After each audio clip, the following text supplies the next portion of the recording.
Have you ever woken up wondering if your whole life was a mistake? The smell of reheated coffee and the muffled murmur of conversations brought me back to reality. My eyes opened slowly, confused, still heavy from the exhaustion I had been carrying for months. The first thing I registered was the expensive fabric under my cheek, definitely not the cheap seat in economy class that I had bought with the last dollars in my account. My heart raced when I realized where I was, leaning on the shoulder of a stranger. Sorry, I began to pull away quickly, but a gentle yet firm hand stopped me. Shoo, the baby is still sleeping, a voice with an accent I couldn't immediately identify whispered. Don't worry. You looked like you needed to rest. I looked down and saw Lily, my 8-month-old daughter, still nestled in my arms, breathing softly. Her golden curls were damp with sweat, the plane was too hot, and I hadn't been able to afford better ventilated seats. She was wearing the same pink onesie I had washed 3 times this week because it was the only clean one we had. Finally, I raised my eyes to the man beside me. He was Asian, probably Chinese, with aristocratic features and clothes that screamed money, a perfectly tailored suit, a watch that probably cost more than my annual rent, and a posture that suggested someone used to being obeyed. His dark eyes were watching me with an expression I couldn't decipher. Concern? Curiosity? Or just politeness? How long did I sleep? I asked, feeling my face burn with embarrassment. Here I was, an unemployed single mother in worn clothes, having used a billionaire as a pillow. About 2 hours, he replied, his voice soothing in a way that made me relax involuntarily. You and your daughter seemed exhausted. Exhausted. What a delicate word to describe what I really was, completely broken. It had been 3 days since I had barely slept, ever since I got the call about my mom. Sarah, you need to come. The doctors say there's not much time left. There was no money for the ticket. I had used my last savings, the $300 I was saving for the rent, to buy this flight. Now, I was flying across the country with $47 in my pocket, an 8-month-old daughter, and the certainty that I would return home without a roof over our heads. Thank you for letting me sleep, I muttered, trying to rearrange myself in the cramped seat. That's when I noticed something strange. There was a soft blanket covering Lily and me, definitely not mine. And there was a small pillow between my head and his shoulder. Where did you get this? I asked, touching the blanket. A subtle smile appeared on his lips. The flight attendant. I asked her to bring some things to make you more comfortable. Tears threatened to spill. It had been so long since anyone had shown any kindness toward me. Ever since Dylan rejected me when I told him about the pregnancy, this isn't my problem, Sarah. You figure it out, I had gotten used to facing everything alone. You didn't have to do this, I said, my voice coming out rougher than I intended. Of course I did, he replied simply. I'm Richard Chen. And you? Sarah, I answered hesitantly. Sarah Martinez. And this is Lily. He nodded toward the baby with a surprisingly tender expression. She's beautiful. You're lucky to have a mother who clearly would do anything for her. That simple sentence hit me like a punch. Anything. Yes, I would do anything for Lily. That was exactly what I was doing now, spending money I didn't have to see my mom one last time because I knew Lily needed to meet her, even if briefly. Where are you traveling to? Richard asked gently. Portland. My mom is, she's sick. I couldn't say the word dying out loud. Something changed in his expression. I'm sorry. That must be really hard, especially traveling alone with a baby. Lily stirred in my arms, making those soft noises that indicated she would soon wake up and be hungry. I looked at the bag at my feet, there were only 2 bottles left, and we still had more than an hour of flight. May I ask? Richard hesitated, as if weighing his words carefully. Do you have family in Portland to help? The innocent question touched a deep wound. It's just my mom and me. It always has been. I didn't mention that even my mom had been hesitant when she found out about Lily. Sarah, dear, are you sure you're ready for this? Being a single mother is really hard. As if I had a choice. As if Dylan hadn't made it clear that I was completely alone in this. Richard nodded, and I could see he was processing the information, as if solving a complex problem. And after the visit? Will you return home? To Los Angeles, I replied, trying not to think about the apartment I would probably lose, the job at the cafe I had lost because I couldn't find reliable childcare, the pile of bills growing on my nightstand. Los Angeles is expensive for a single mother, he observed softly. I felt a spark of defensiveness. We manage.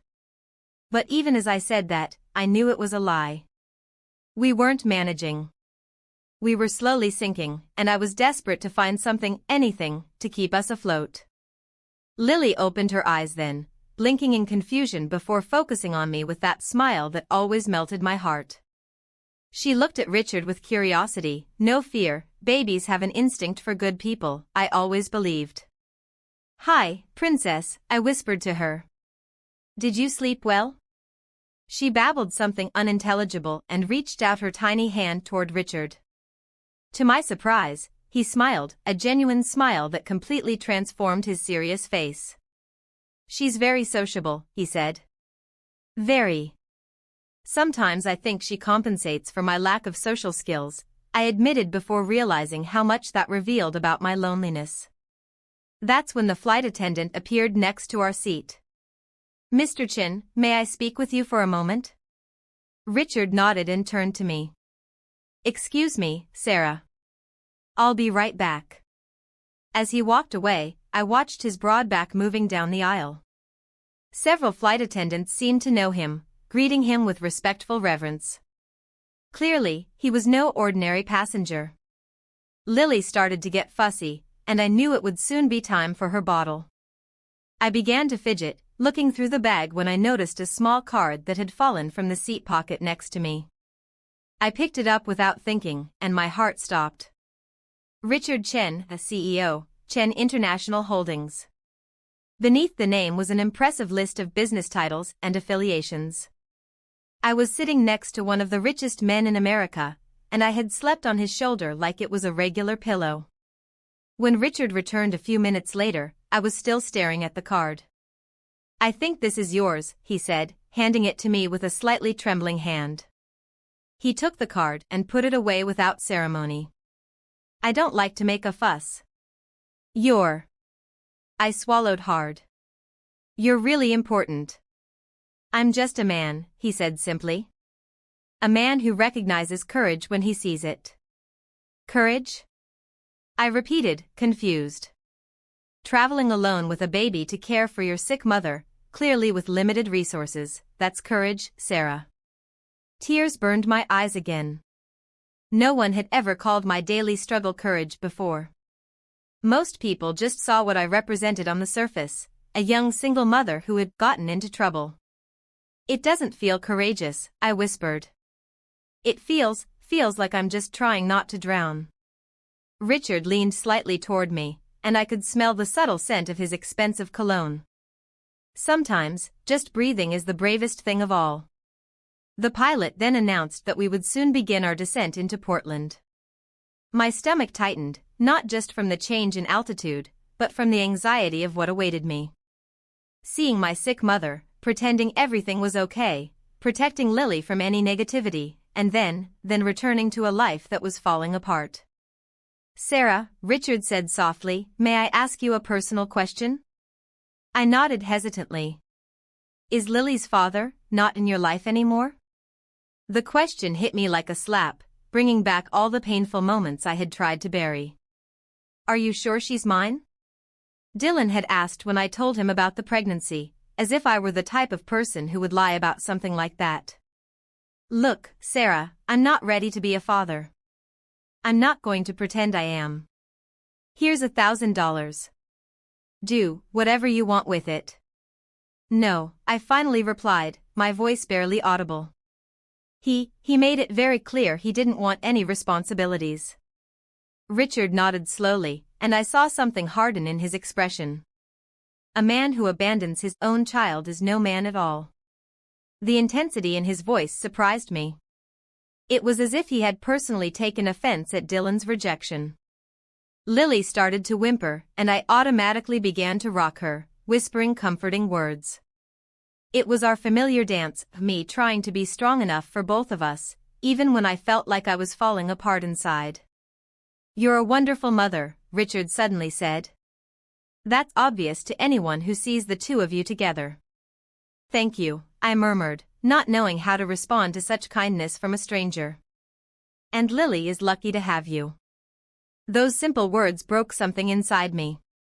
For months, I had questioned every decision, wondering if I was condemning my daughter to a life of struggles for choosing to keep her.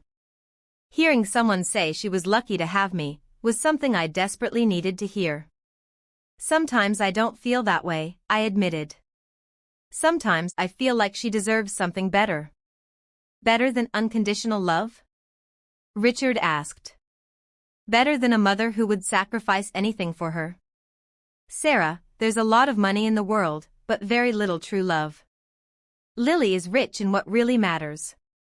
As the plane continued its descent, I looked out the window at the lights of Portland approaching. I was flying into the unknown in more ways than one, not just geographically, but emotionally. This conversation with a stranger had touched me in a way I didn't expect. "Richard," I said hesitantly, "thank you. For everything. For the kindness, for the words, for letting me sleep on your shoulder." He smiled, and this time I could see something deeper in his eyes, something that almost seemed like admiration. "It was my pleasure, Sarah. Truly." When the plane touched down, I had no idea that this casual encounter would change everything, not just for me, but for both of us. I didn't know that the man sitting next to me was fighting his own internal battles, or that our brief connection had planted a seed that would grow into something much deeper and transformative than either of us could have imagined. All I knew, as I gathered our few belongings and prepared to face one of the hardest weeks of my life, was that for the first time in months, I didn't feel completely alone. And that, I would discover, would make all the difference. Have you ever noticed how the moments that change our lives start in the simplest of ways? Portland's airport was busy for a Sunday night, and I felt small carrying Lily and our worn-out bag between well-dressed executives and families who clearly didn't worry about the price of a taxi. My $47 felt like they were burning a hole in my pocket as I mentally calculated. The bus to the hospital would cost $5, but with Lily, it would be tricky. A taxi would be $25, but then I'd only have $22 left for the whole week. "Sarah." I turned and saw Richard approaching, his luggage being carried by a man in a suit. Of course, he probably didn't even know how much public transport cost.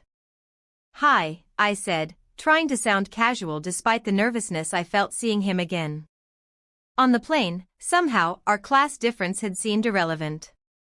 Here, under the fluorescent lights of the airport, it was glaring. "How are you getting to the hospital?" he asked directly. "Bus," I lied, not wanting to admit that I was still deciding between feeding Lily or paying for transportation. He frowned. "With a baby? Which line are you taking?" Shit. Of course, he knew Portland. I'm still checking. Richard studied my face for a moment too long. "My driver can take you both. It's no inconvenience." "I can't accept that," I quickly replied. "You've already been too kind." "Sarah." His voice became more firm. "Your mother is sick. You're carrying a baby. This isn't the time for pride." The word pride hit me like a slap. Was that what he thought? That I was being proud? It wasn't pride, it was the painful lesson I learned when Dylan rejected me. Never depend on anyone because people always end up leaving. "You've always been too dramatic, Sarah. Can't you just handle things on your own like an adult?" Dylan's voice echoed in my mind, along with the memory of how he'd rolled his eyes when I started crying. How he made me feel like my pregnancy was a personal inconvenience for him, as if I'd planned this to ruin his life. "It's not pride," I said, my voice coming out rougher than I intended. It's experience. Something changed in Richard's expression. Someone hurt you. It wasn't a question. Lily started to whimper, and I automatically began to rock her, using the familiar movement to calm myself too. It doesn't matter. What matters is that I've learned not to depend on other people. And if, Richard said carefully, I told you it's not dependence, but simply letting someone help because they want to help? Why would you want to help? I asked, genuinely confused. You don't even know me. He stayed silent for so long I thought he wouldn't answer. When he finally spoke, his voice was softer, more personal. My younger sister had a baby when she was 22. Her boyfriend left her when he found out.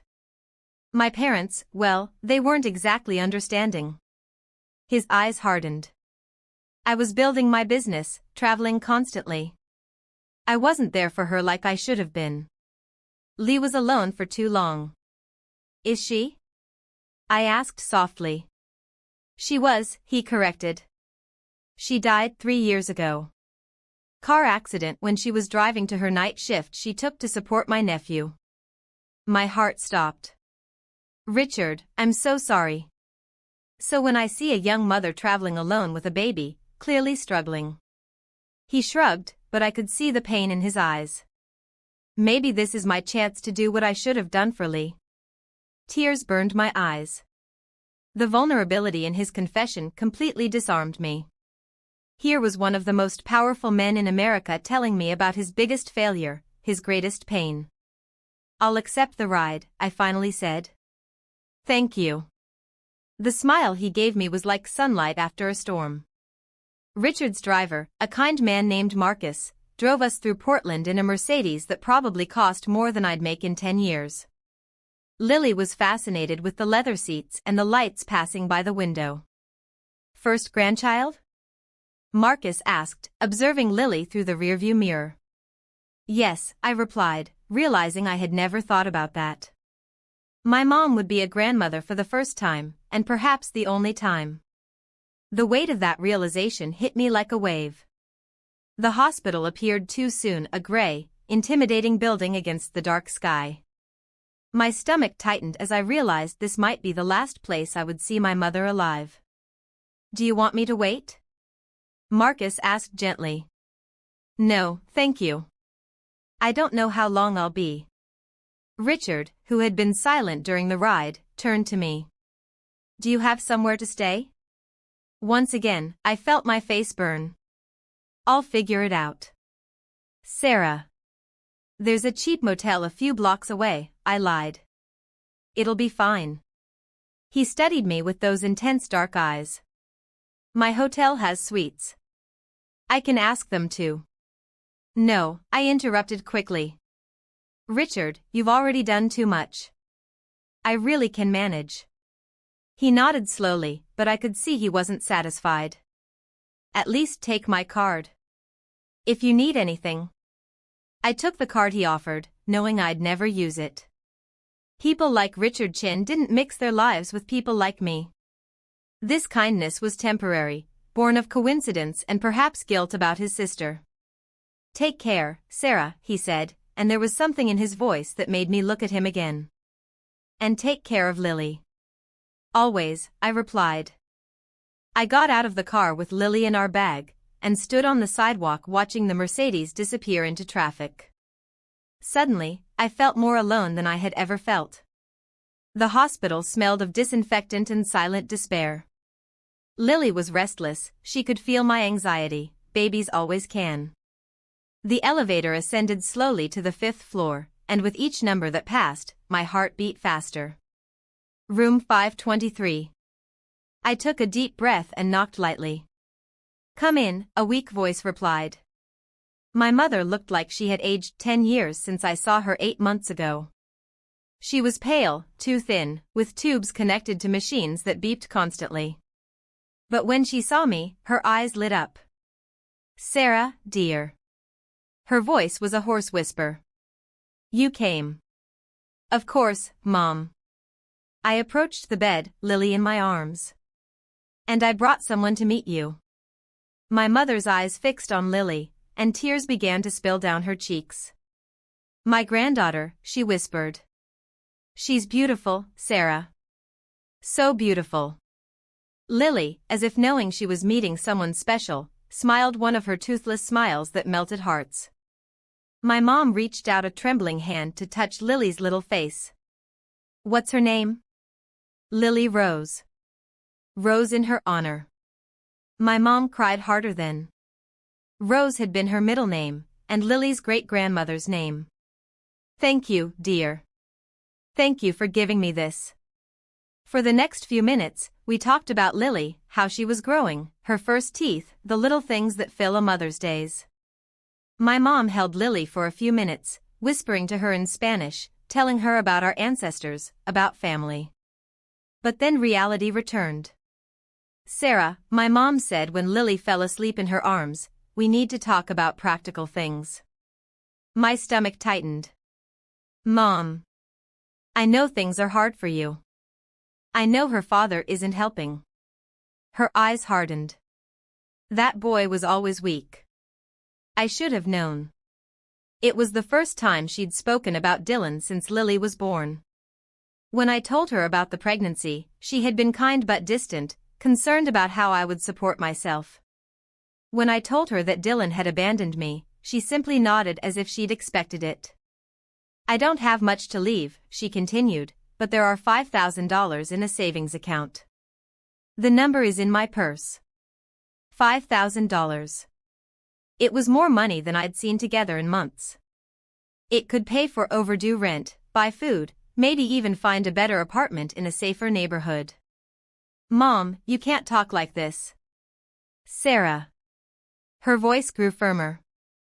I've been a nurse for 30 years. I know when someone is dying.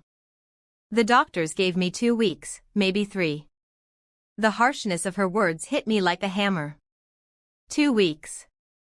My mother, the woman who raised me alone, who worked double shifts to give me a college education, who was always my strength, had 2 weeks.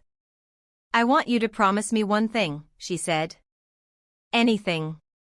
Don't let pride stop you from accepting help when someone genuinely offers it. I made that mistake too many times, dear. I thought being strong meant doing everything alone. She stroked Lily's hair. But look at this precious baby. She needs you strong and healthy, not just surviving.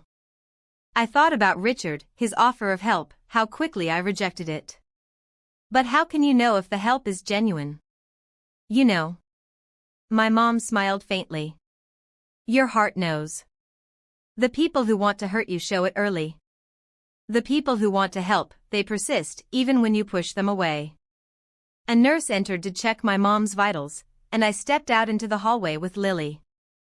It was almost 10 o'clock, and I finally had to face reality. Where the hell were we going to sleep? The cheapest motel I found online cost $60 a night. Even with my mom's $5,000, I couldn't waste money like that. But I also couldn't sleep in the hospital corridor with a baby. That's when my phone rang. An unknown number. Hello? Sarah? It's Richard. My heart skipped. How did you get my number? You filled out a frequent flyer form on the plane. I asked the airline. He paused. Sorry if this is intrusive, but did you find somewhere to stay? The honesty in the question disarmed me. He wasn't trying to impress me or seduce me. He was genuinely concerned. I'm working on it. Sarah. His voice grew firmer.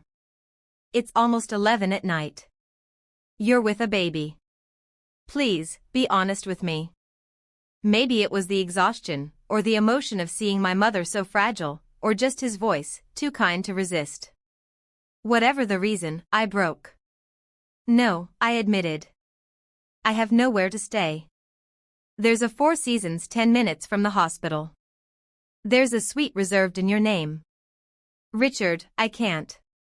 It's already paid for, he interrupted. For a week. And before you protest, this isn't charity. It's... He hesitated. It's me allowing myself to do for you what I couldn't do for Lee. Tears streamed down my face. The generosity, the gentle kindness in his voice, the way he framed it as something he needed to do, not something I needed to accept. "Why are you doing this?" I whispered. "Because," he said softly, "I've seen strong women try to carry the world on their own. And I know how it ends." 20 minutes later, I was standing in the lobby of the Four Seasons Portland, holding Lily and a sweet key, still hardly believing this was happening. The night manager treated me like royalty, insisting on taking our only bag upstairs. The suite was bigger than my entire apartment in LA. There was a living room, a separate bedroom, and a bathroom with a bathtub that could fit 3 people.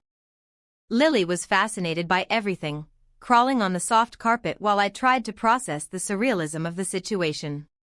My phone rang again. "Did you arrive safely?" Richard asked. "Richard, this is too much. How can I thank you?" "Rest," he simply said. "Take care of your mom. Take care of Lily. Take care of yourself."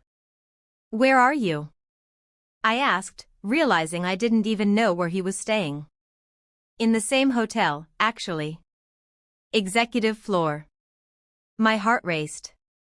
"You're here?" "I have business in Portland this week," he said, but something in his voice suggested that maybe this business was more recent than he let on. "Richard. Sleep, Sarah. Tomorrow you need to be strong for your mom." After we hung up, I stayed for a long time looking out the suite's window at the city lights. Lily was peacefully sleeping in the makeshift crib the hotel had provided, and for the first time in months, I wasn't worrying about money, or bills, or where we would get our next meal. But I was worrying about something even scarier, what it meant when someone like Richard Chin entered your life and turned it upside down with kindness. And what would happen when he inevitably realized that a broken single mom from LA didn't have a place in his world. Because people like Richard Chin didn't fall in love with people like me. They helped out of guilt or charity, and then moved on with their lives. Right? But as I fell asleep in the most comfortable bed I had ever experienced, I couldn't stop thinking about the intensity in his eyes when he spoke about his sister, or the way he had persisted in helping even when I resisted. The people who want to help, they persist even when you push them away. My mom's words echoed as I finally fell asleep, not knowing that Richard was 3 floors above, equally awake, thinking about a young, brave mother who had touched something deep in his heart, something he hadn't felt in years. Something he wasn't sure how to deal with, but couldn't ignore.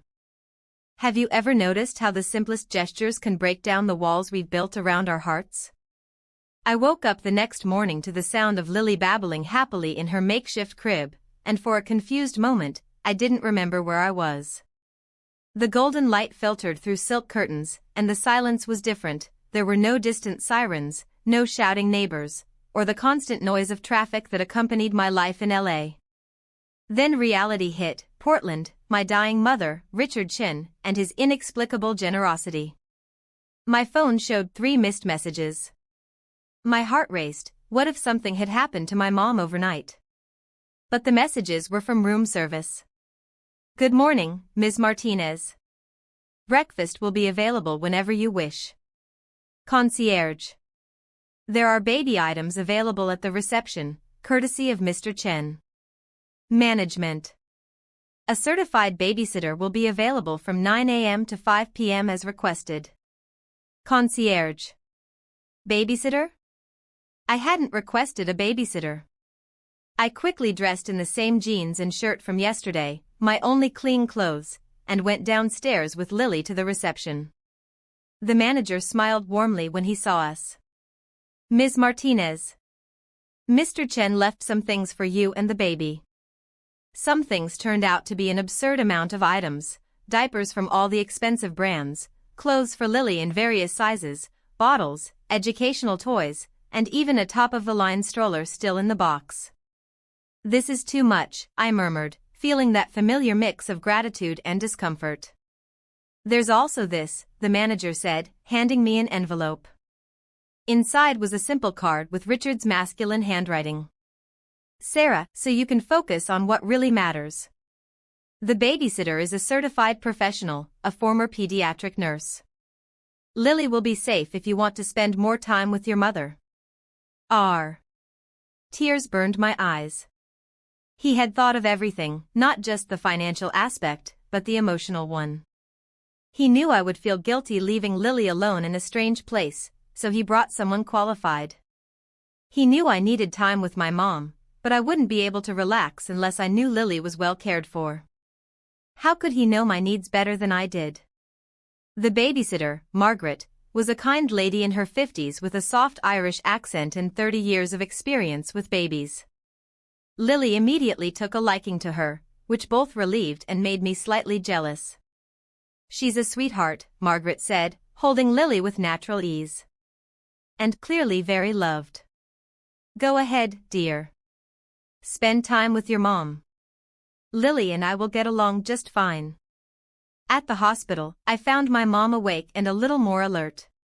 The nurses had helped comb her hair, and she was wearing the pink robe I had brought from home years ago. "Where's my granddaughter?" she asked immediately. "With a babysitter at the hotel." I explained about Richard's arrangements, watching my mom's expression change. "That man from the plane did all this?" "Yes. I know it's strange, but—" "It's not strange, Mija," my mom said softly. "That's how people with good hearts act when they see someone needing help." "But Mom, he barely knows me. And we're from completely different worlds." My mom studied me with that penetrating look I had known since childhood. "Sarah, are you interested in this man?" I felt my face heat up. "It's not that. I mean, it's complicated." "Why is it complicated?"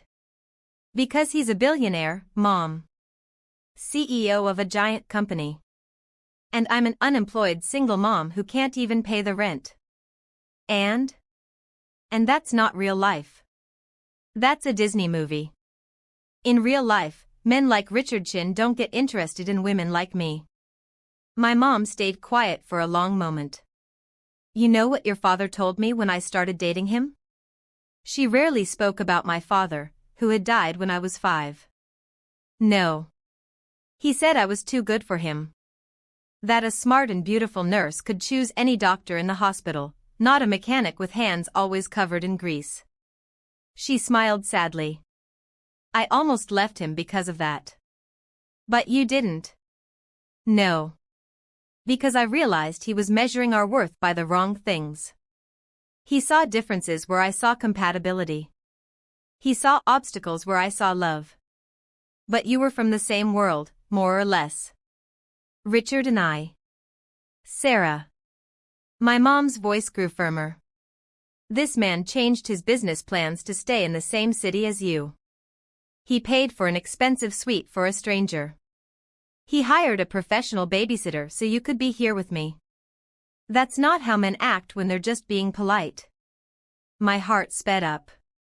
"You think he—" "I think you should stop assuming you're not good enough and start considering that maybe he sees in you exactly what he should see." "And what would that be?" "A strong, smart, courageous woman who loves deeply and would sacrifice anything for those she loves. A mother who raised a beautiful baby alone. A daughter who flew across the country with her last dollars to be with her dying mother." Her hands took mine. "Sarah, any man with half a brain would fall in love with you." Her words hit me deeply, especially coming from someone who had always been conservative with praise. My mom didn't speak just for the sake of it. "But Dylan. Dylan is an idiot," she said with a vehemence that surprised me. "Dylan is a boy who ran away from the first real responsibility in his life.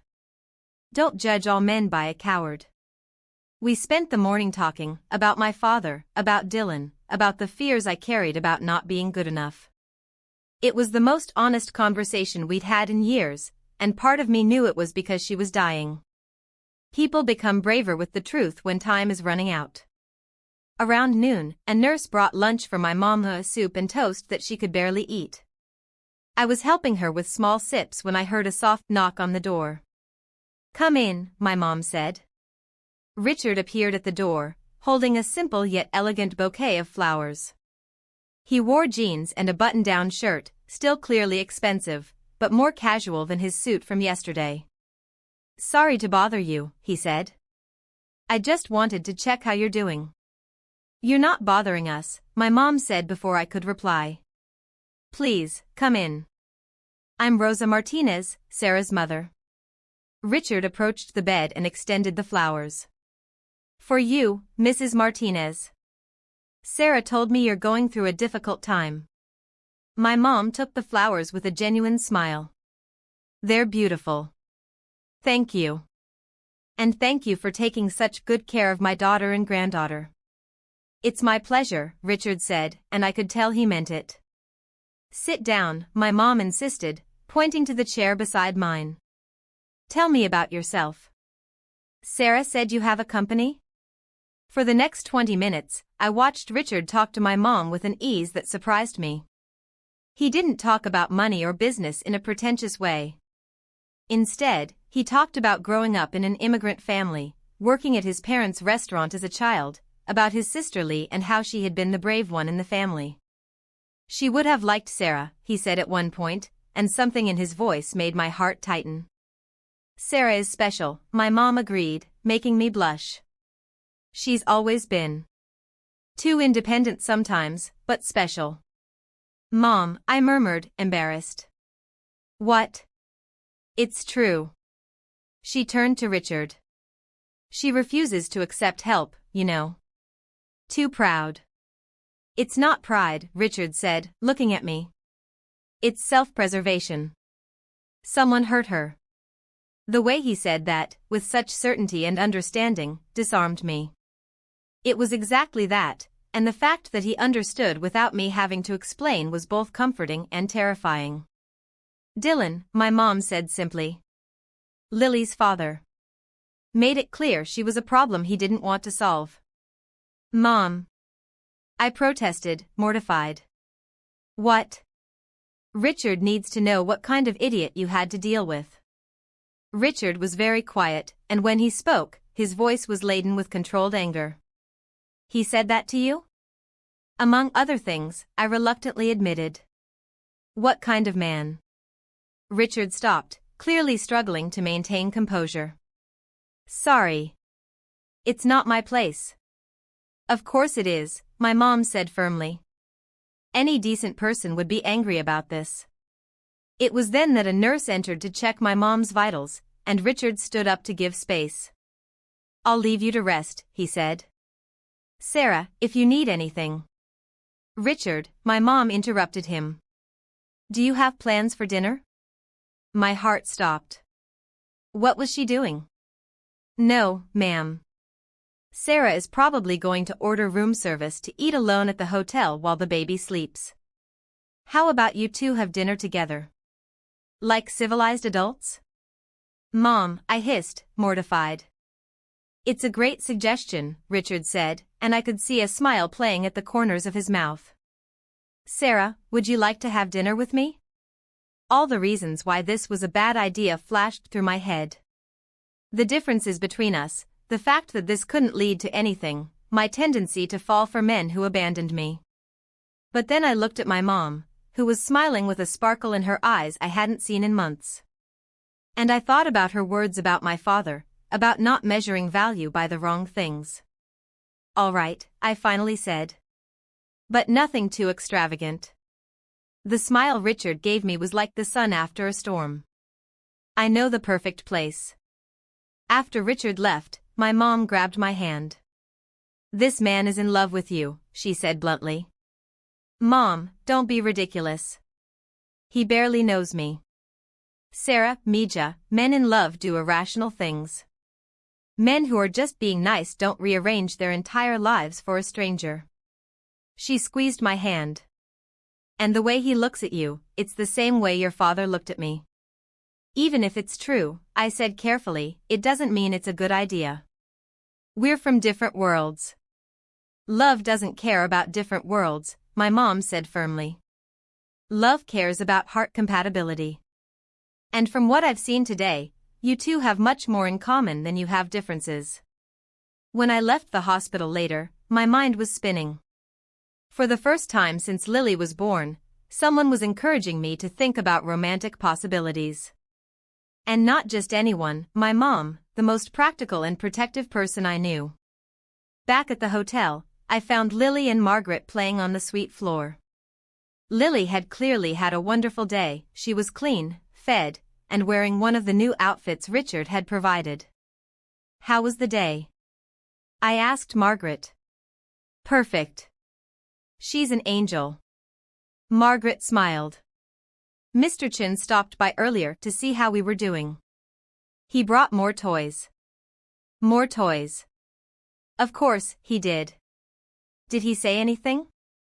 "He just asked if we needed anything and if Lily was happy." Margaret hesitated. "If I may say, ma'am, he genuinely seems concerned about your well-being. Not common in businessmen." After Margaret left, I sat on the floor playing with Lily, trying to process the day. Richard had appeared at the hospital, talked to my mom as if it were the most natural thing in the world, expressed real anger about how Dylan had treated me, and gotten my mom to practically set up a dinner for us.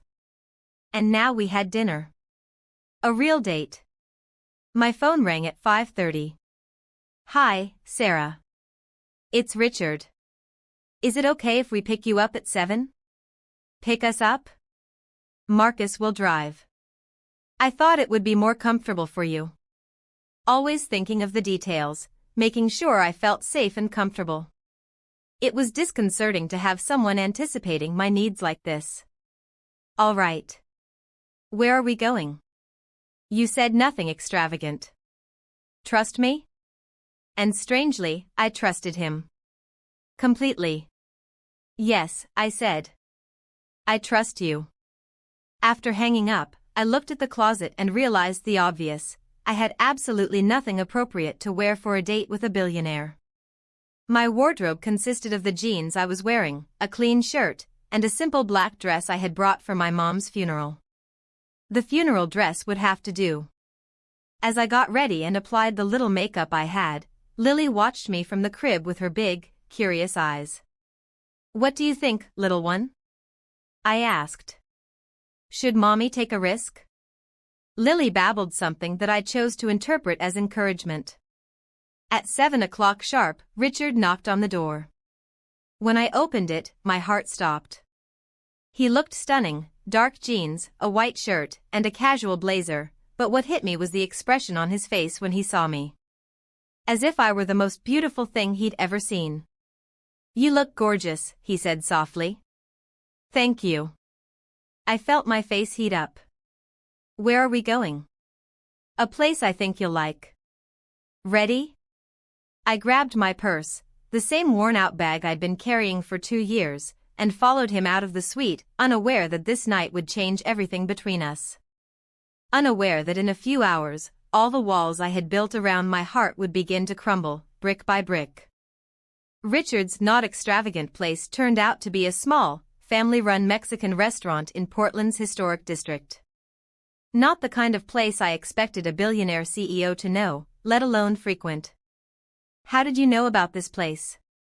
I asked as Marcus dropped us off in front of the modest restaurant, with its worn brick walls and a flickering neon sign.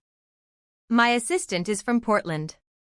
When I asked her where she'd take someone special for an intimate, authentic dinner, she gave me this address.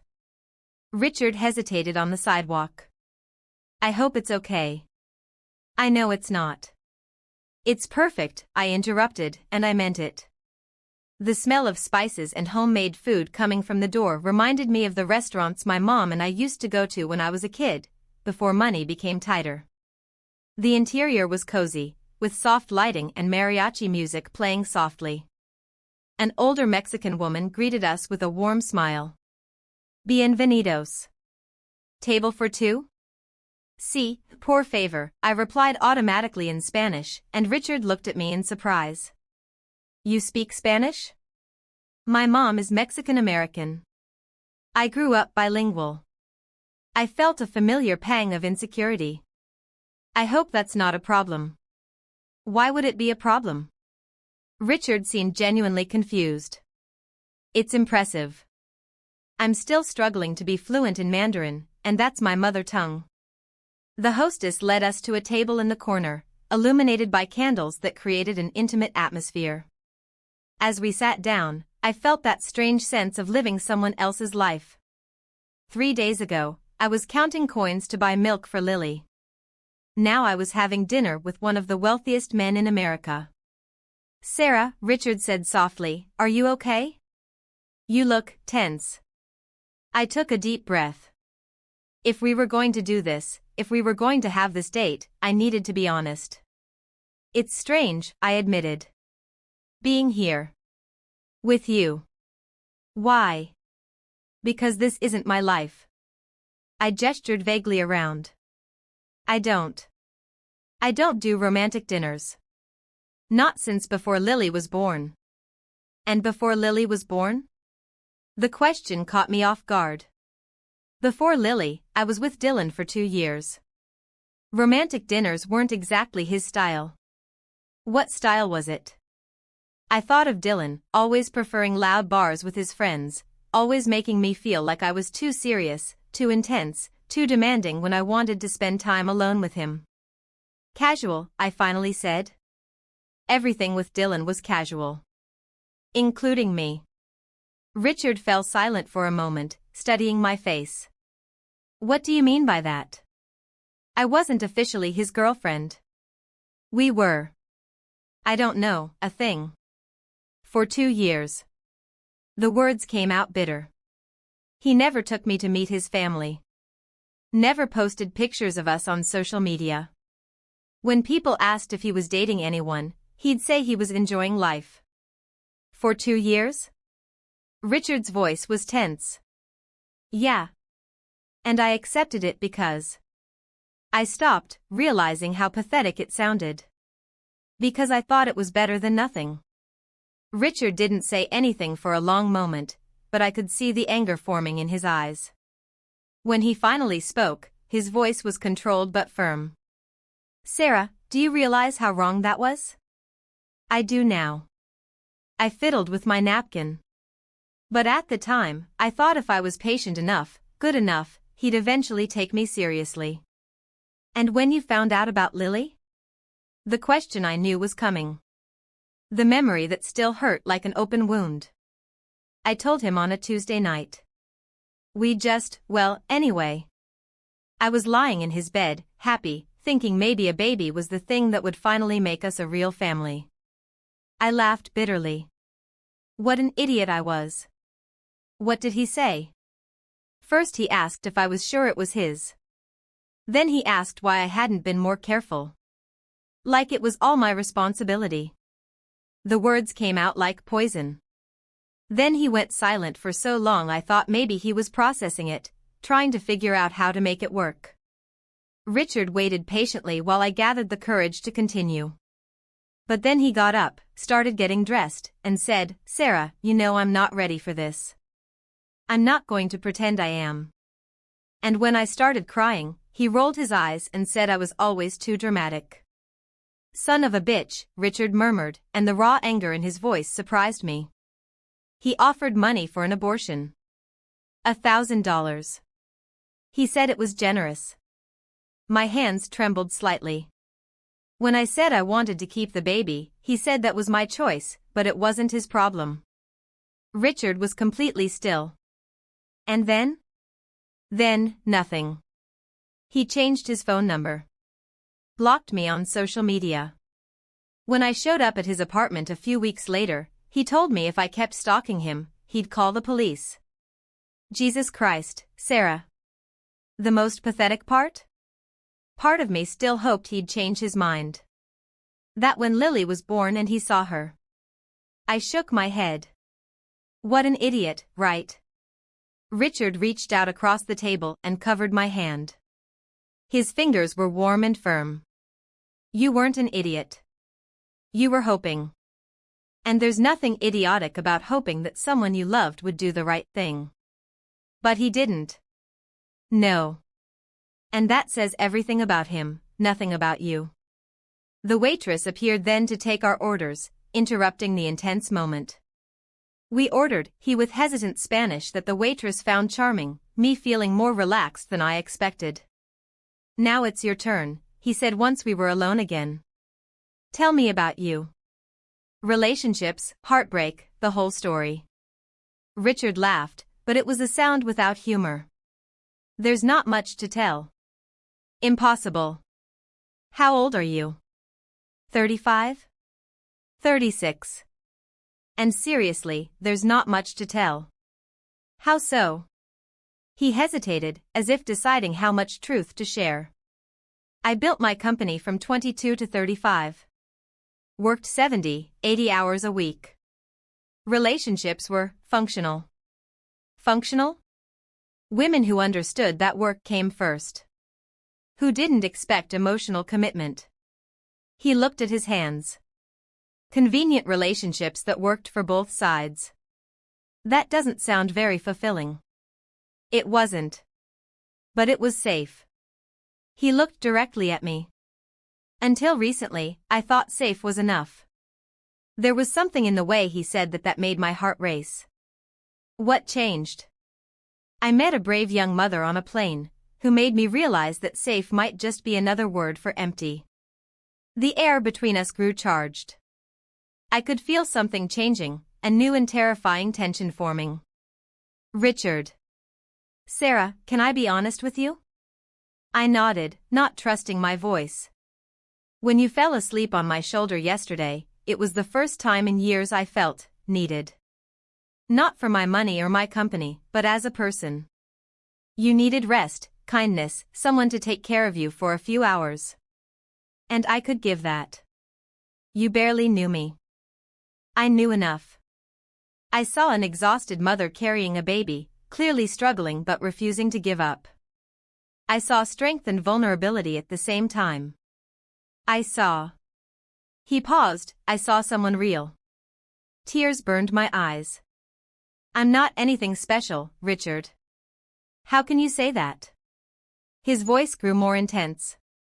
Sarah, you raised a beautiful baby on your own while dealing with rejection and financial difficulties. You flew across the country with your last dollars to be with your sick mother. You faced all of that with dignity and love. How is that not special? I didn't know what to say. No one had ever described my struggle that way, like something admirable rather than just pathetic. Our food arrived then, and we ate in comfortable silence for a few minutes.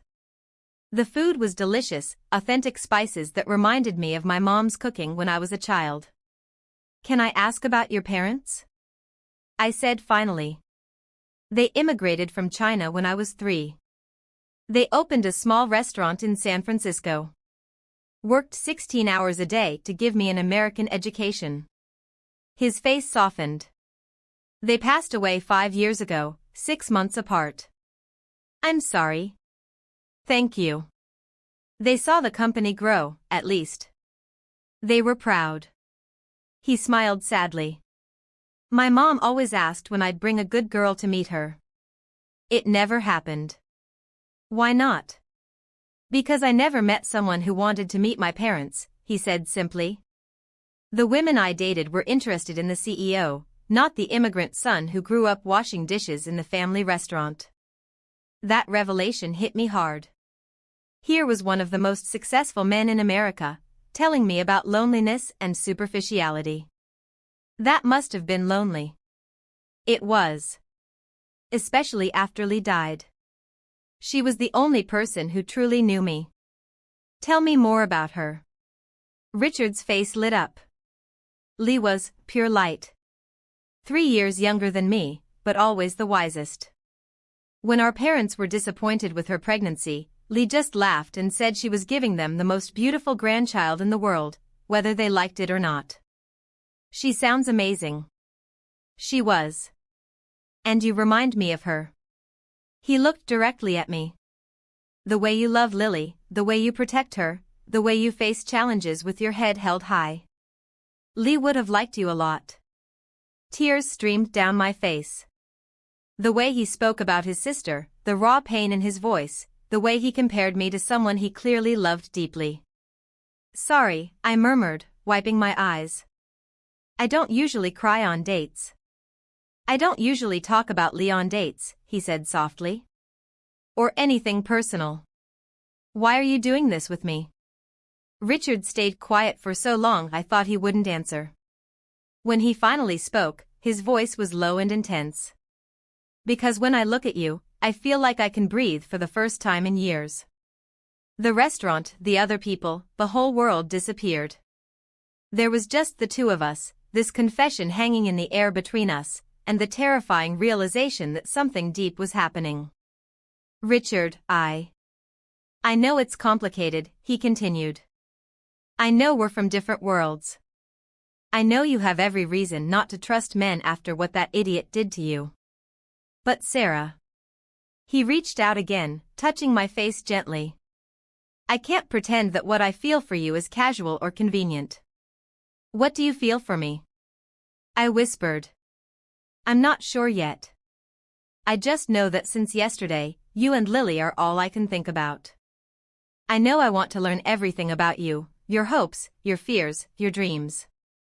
I know I want to take care of both of you, not because of pity or guilt, but because... He paused, struggling with the words. Because I think I'm falling in love with you. The world stopped. Literally stopped. I could hear my heart pounding, the muffled sound of conversations around us, but everything felt distant and unreal. This is crazy, I murmured finally. It is, he agreed. Completely crazy. I've known you for 2 days. We're from completely different worlds. We are. I have a daughter, responsibilities. Which only make you more admirable. Richard, I can't. I stopped, realizing I didn't know how to finish the sentence. I couldn't what? I couldn't fall for him? Too late for that. I couldn't let him fall for me? Apparently, it was too late for that. What can't you do? He gently asked. I can't get hurt again, I whispered. I can't let Lily get attached to someone who will leave. Who says I'll leave? Everyone leaves, Richard. They always leave. Richard leaned forward, his hands taking mine across the table. Sarah, look at me. Reluctantly, I met his eyes. I'm not Dylan. I'm not a scared boy running from responsibilities. I'm a 36-year-old man who's finally found someone, that's worth more than all the money and success in the world. How can you be sure? Because I've never changed my business plans for a woman.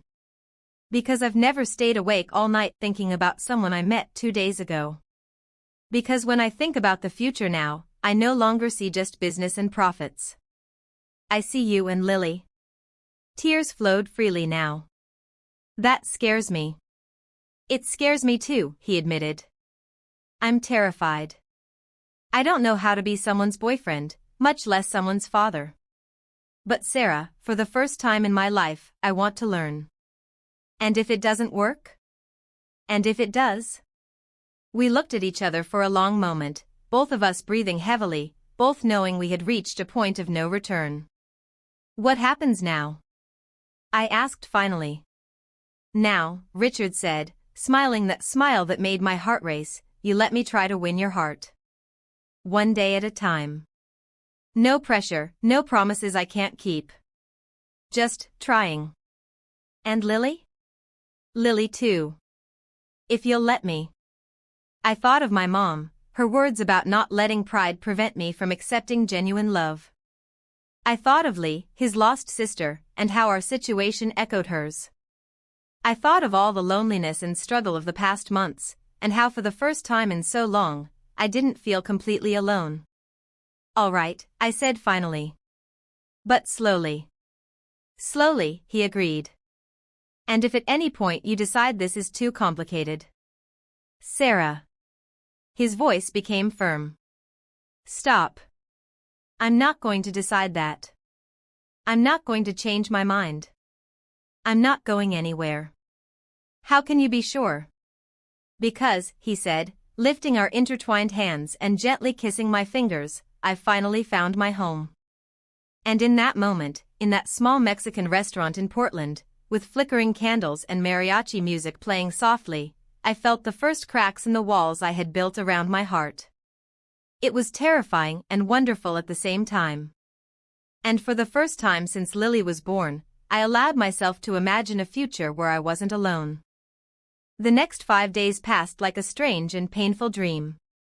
Richard cancelled all his business appointments and stayed in Portland, dividing his time between working remotely from the hotel lobby and appearing at the hospital with small gestures that made all the difference.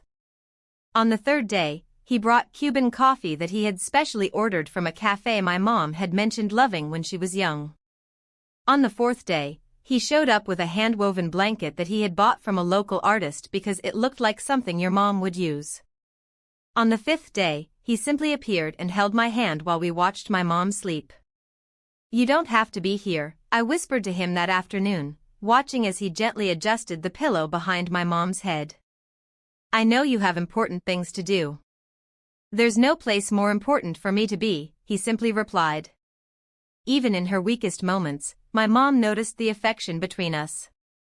On the morning of the sixth day, when she was more alert, she called us to her bedside. "You two," she said with a weak but determined voice, "stop walking on tiptoe around each other." "Mom. Sarah, this man is clearly in love with you. And you're clearly in love with him. Life is too short to waste time being afraid." Richard took my hand. "Your mom is a very wise woman." "Of course I am." My mom smiled faintly. "And Richard, promise me one thing." "Anything, Mrs. Martinez." "Take care of my girls. Not because I asked you to, but because they deserve to be loved completely." "I promise," he said, and there was a solemnity in his voice that made my heart tighten.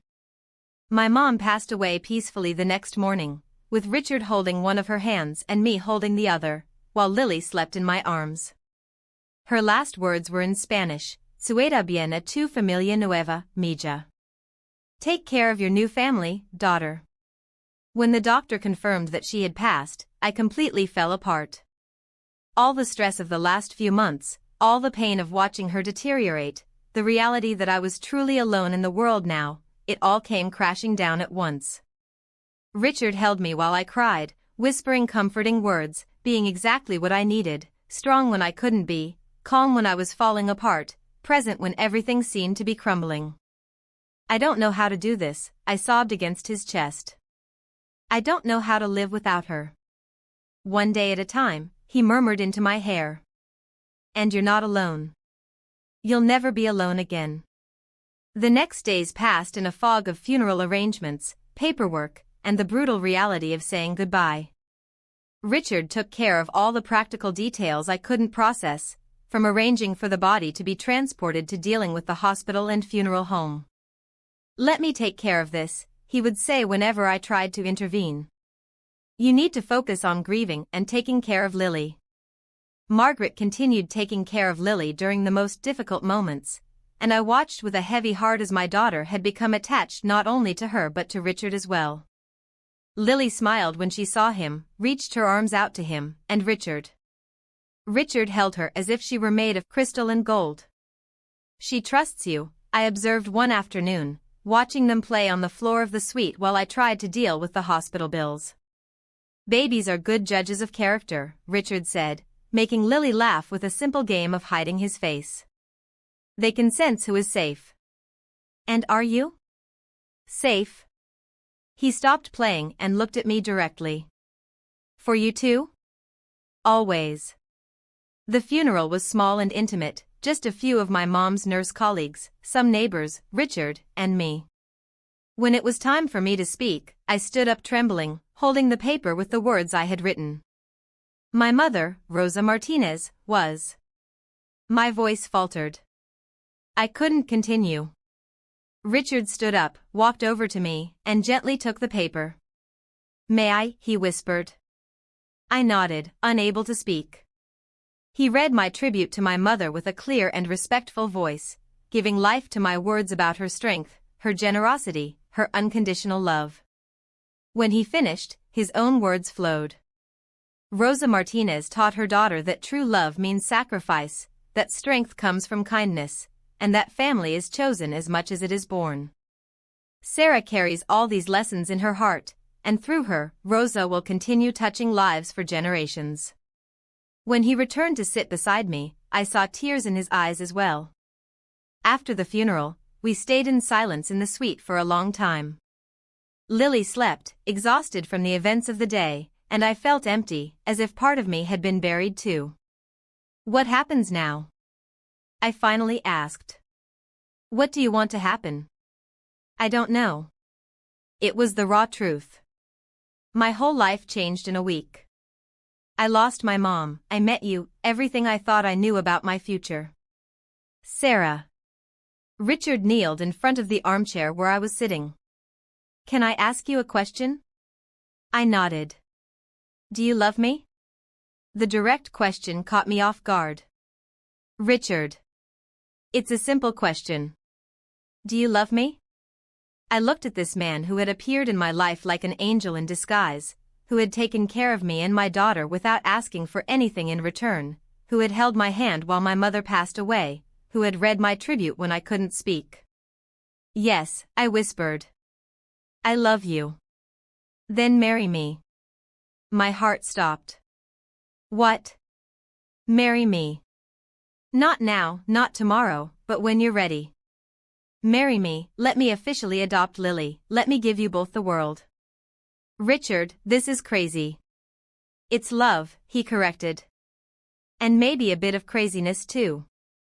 "But Sarah, your mom was right. Life is too short to waste time being afraid." Tears ran down my face. "And if I don't know how to be a wife to someone like you? And if I don't know how to be a father? We'll learn together. And if people say I'm a gold digger, that I'm only with you for the money? Then they don't know you." His voice became fierce. "Anyone who spends 5 minutes with you knows money is the last thing that motivates you." "Richard." "Sarah, listen to me. I'm not asking for an answer now. I'm just asking you to consider the possibility that two people can meet at the right moment and change everything for the better." I looked at Lily, sleeping peacefully, then back at Richard, this incredible man who had come into our lives and completely transformed them. "If, and it's a big if we do this, it has to be slow. Lily needs to adjust, I need to adjust. All the time you need. And I want to keep working. I don't want to be kept.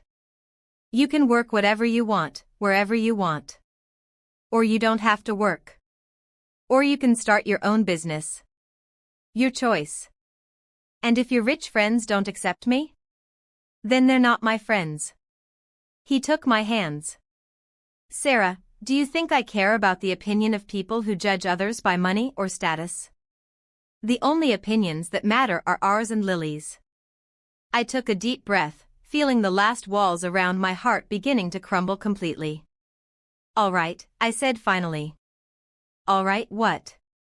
"All right, let's try. Slowly, but let's try." The smile Richard gave me could have lit up all of Portland. 6 months later. The move to San Francisco was less traumatic than I expected.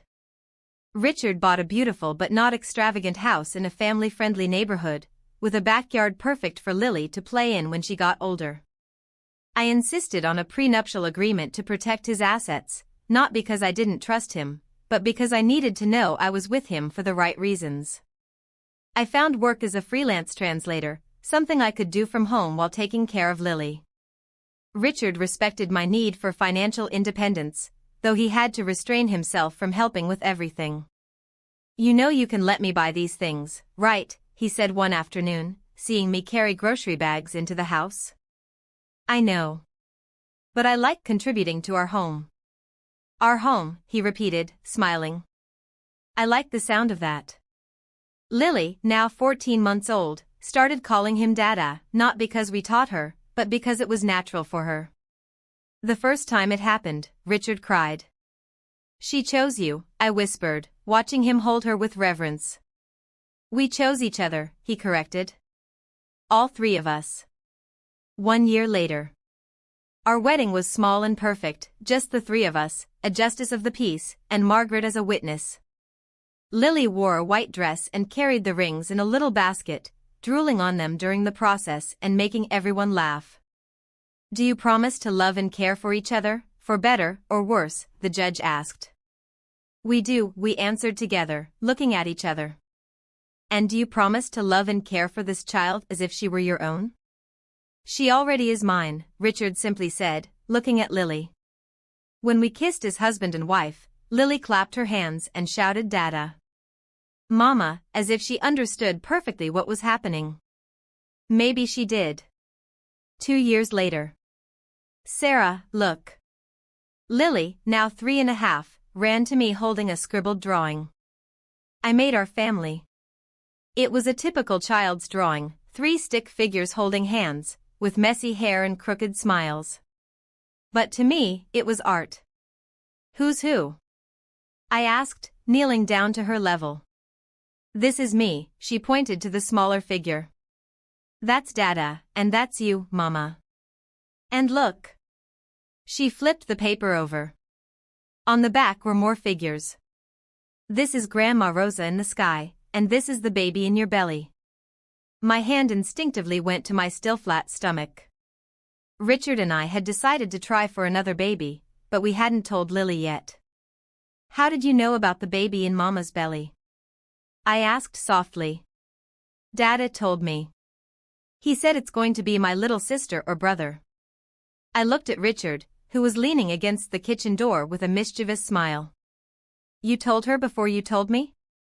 "She asked why you were sick in the mornings," he said, walking over. "And our daughter is very smart."